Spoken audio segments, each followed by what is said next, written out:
Shane Van Gisbergen completes his first ever trip to Watkins Glen in the NASCAR Cup Series and comes home with the second place finish after getting beat on the last lap by Chris Buescher. What's going on, guys? It's Daniel and welcome back to your video. As I just said a second ago, Shane Van Gisbergen completes a really solid weekend at Watkins Glen by finishing second in the NASCAR Cup Series race.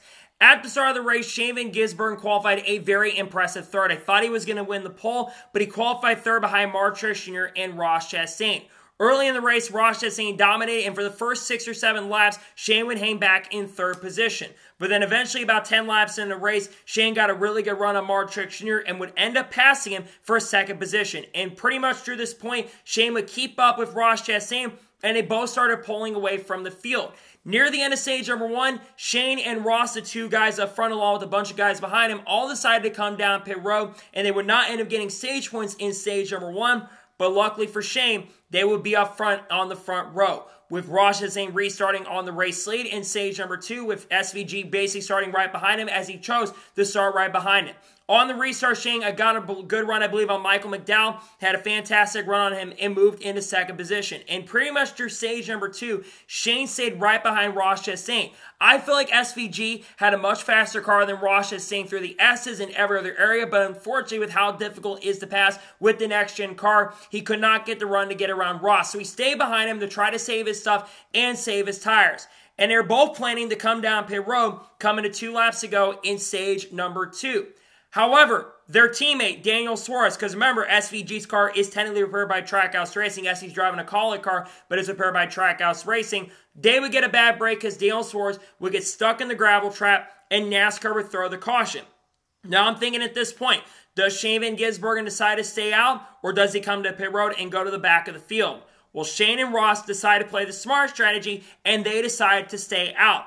And then on the restart, Ross Chastain got another great run, and Shane got a great run as well, and moved back up to second position, getting by, I believe, once again, Michael McDowell or Chase Briscoe. Briscoe got in the back of Shane, went a little wide on that restart, but then, of course, Shane was able to hang on.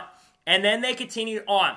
And then another caution would come out with 44 laps to go for Denny Hamlin, who crashed after battling hard with Brad Keselowski and Kyle Larson. And once again, they decided to stay out, and Ross Chastain will continue to have the race lead. But all of a sudden, their tires, after about 30, 40 laps, they really started going off, and they started losing a ton of track position. And this would give Chris Buescher the advantage, and was able to clear for the race lead.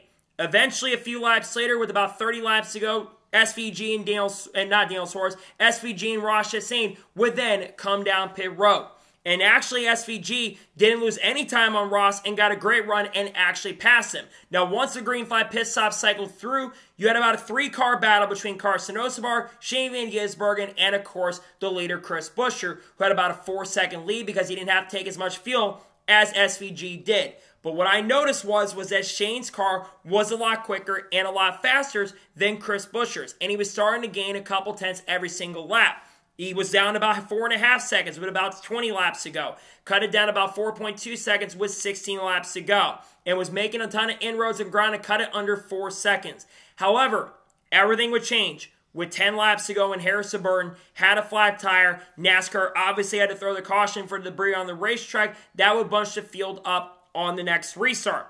Now, Shane decided to start right behind Chris Buescher on the restart and actually lost the position to Carson Hocevar on the following restart, and then chaos ensued behind. Brad Keselowski and William Byron decided to wreck going up in the S's, and that would bring the caution out once again. We get to another restart, and Chris Buescher got another restart, great restart, and Shane Van Gisbergen was right behind him and had a fantastic opportunity to get around Chris Buescher, but didn't that time, and would get up to third position, getting by Ross Chastain.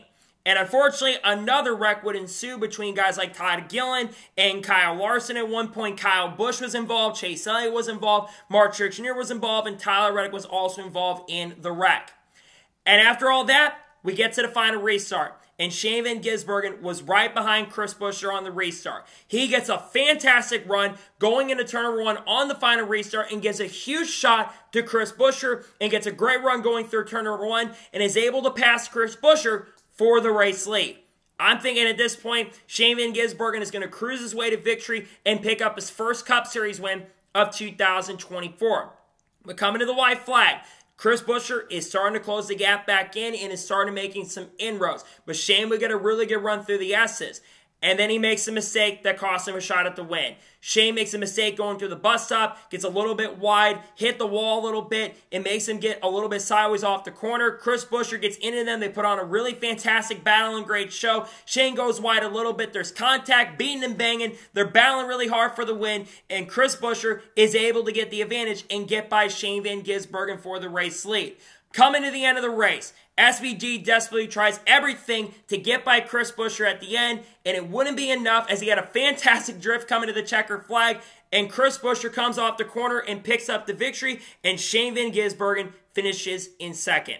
Man, I thought SVG was going to victory lane today. He had one of the fastest cars in this race, in my opinion. I think he did have the fastest car overall today, but unfortunately got beat at the end. And it is what it is. And regardless, it still was a really good weekend for Shane. He, of course, finished 5th yesterday in the Xfinity race at Watkins Glen, watching his Red Bull teammate, because remember, Connor Zilic is working with the Red Bull affiliation now. He won the race yesterday and almost was a sweep for the Red Bull cars. And it was a big weekend for Trackhouse nonetheless, because again, like I mentioned, this is a Trackhouse repaired car. I thought he had this race won. It looked like he was going to victory lane today, but sometimes it is what it is. He admitted that he made a mistake. He actually went after the race to congratulate Chris Buescher on the win. He put on a fantastic clinic. I think he had a great car, and like I said, I thought he was going to victory lane today.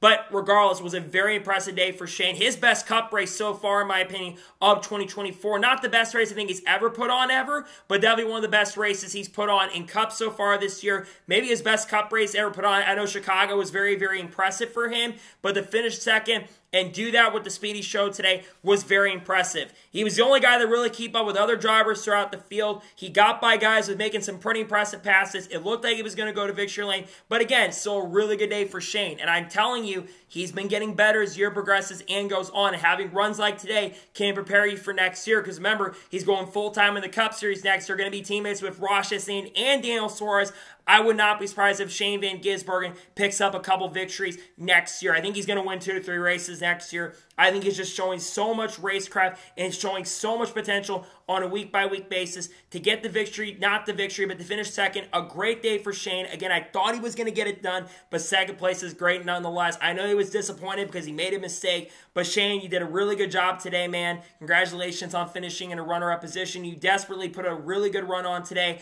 I picked him coming into the weekend. I really thought he was going to win. He got close to getting it done today. His best Cup finish so far this year. Did almost, I think he led a lap, so at least he picked another lap led. He's now led 19 laps in the Cup Series, or around 20 laps so far in the Cup Series this year. He's getting close to leading 20 at this point, but nonetheless, it was a great run for Shane today. I know he's disappointed he didn't get the win, but a great day nonetheless for Shane Van Gisbergen, who finished second today at Watkins Glen. It was a great performance and a really solid day for SVG to finish in second. So, that is going to be it for the Shane Van Gisbergen video at Watkins Glen. I want to thank you guys for watching. Please subscribe to the channel, notifications on, and if I win a video, it does go live on my channel. Follow me on Twitter, Facebook, and Instagram, and support on Patreon as well. Let's go below that and comment your thoughts on today's episode. How would you say Shane Van Gisbergen's performance was today? Let me know your thoughts in the comments below. Tomorrow on the channel, we're going to have a NASCAR news video discussing news over the course of the last couple days. We got some silly season stuff to talk about, some RFK stuff, some 2311 stuff. Maybe we'll talk about Carlos Kurt Busch. We'll also talk about Haley Deegan most likely this week. Also talk about Kyle Busch, Chase Elliott, Kyle Larson, you name it, and a lot of big name drivers who are racing. We've got racing this week at Bristol, which is going to be really fun and really exciting, and I can't wait to get going to Bristol. Going to be really exciting and really fun afternoon and really fun evening. We'll be exciting, gets in around at 12. It's going to be really exciting fun to see how everything plays out. So anyways, like I said, I want to thank you guys for watching today's episode, and I'll see you guys next time for more great, awesome NASCAR content and other motorsports content on the channel like this. Take care, everybody.